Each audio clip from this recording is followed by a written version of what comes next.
ลานางเอ้ยขันพนังเป็นน้องอ้ายสิขอเป็นหวยขันนางเป็นขันบุยอ้ายสิขอเป็นน้ำเอง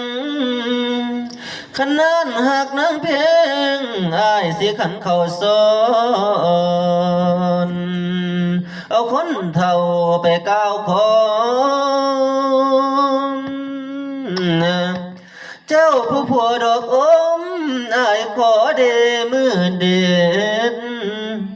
เสียเป็ดเสียหมูจักกี่โตเสียไว้ขอใส่สายต้นหูทางปลาขาวนางปลาสงลามขออาบน้ำห่วมห่วยกินกล้วยแม่นห่วมวิงลา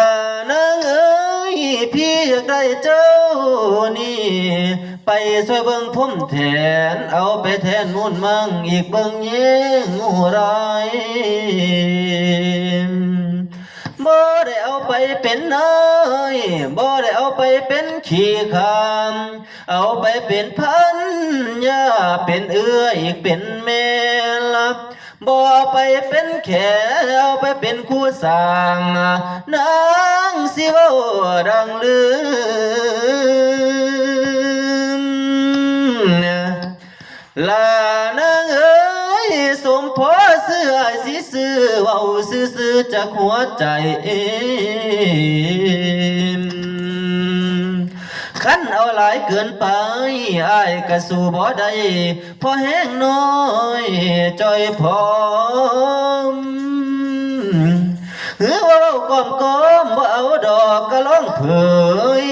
เจ้าผู้เตยน้ำคมอย่าลายล้อมลวงลิ้น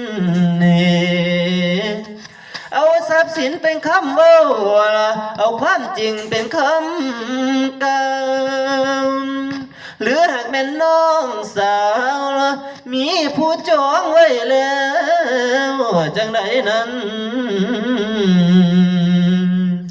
ให้ก้าวมานั่นละนะละพานางเอ้ยโอ้ยโอ้